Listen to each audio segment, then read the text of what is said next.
thank you. Uh, Thank you, everyone, for participating and for inviting me. Actually, it is a privilege and honor. Um, we are working mainly in Russian EEZ, and as you know, probably that we have a big portion of the Arctic as our marine area, and it is under a heavy impact of climate.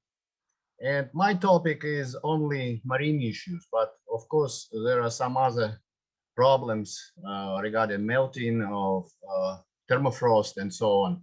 But I would like to talk about some specific topic about impact of climate on fishery.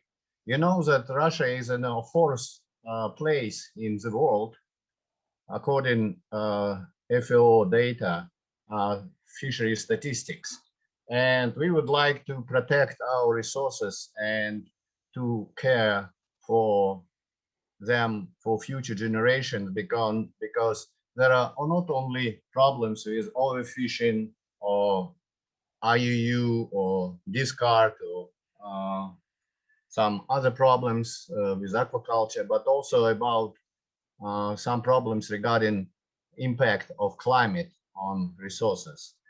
And it is connected with melting of ice in the Arctic, and new areas are opened for fishing operations. And recently, Russia signed and ratified an agreement against IUU fishing in the Arctic.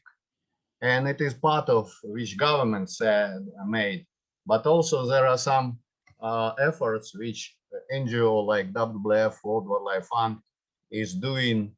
When I was a director of marine program, sustainable fishery program, we closely cooperated with big companies, groups of companies, fishing for pollock, for cod, for flounder, halibut, crab, and so on. And we agreed with them that we should find most vulnerable areas, and let's say in the Barents Sea, which is part of the Arctic, which should be protected from heavy impact of, let's say, bottom trawling, for example, and some areas which are open for fishing operations, new areas which should start at first. And we signed an agreement that those companies will avoid voluntarily fishing operations in those areas.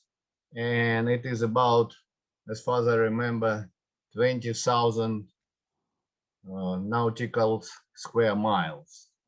It is a big, it's not a big piece, but quite considerable piece of the Arctic, which should be protected. And now this task is to monitor it, to watchdog it, and to see whether captains are fulfilling those obligations. And also, we are working with fishermen trying to improve their fishing gear to make them less harmful. And again, we agreed that fishermen themselves are funding some special research trying to make those gears more environmentally friendly. And if you put it together with some areas which are no-go zones, you could see that we could considerably diminish impact of fishery in coincidence with the climate change.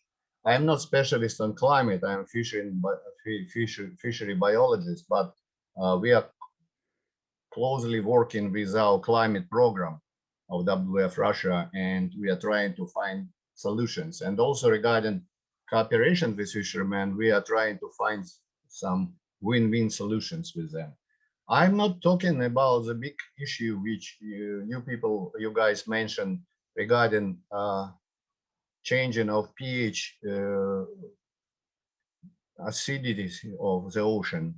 And I also consider it as a big threat. I hope some people who are experts in this field could say more about it. I'm not an expert on it, but I'm worrying about it, and I think it's a very big threat. Um, and dead zones which already exist, let's say, for example, of Oregon in the U.S. waters. Probably some similar areas with a low level of oxygen could be opened in some other areas, and it's a big problem for fishery, it's a big problem for productivity, big problem for biodiversity, and so on. So thank you, guys. If you have any questions for me, I would be happy to answer.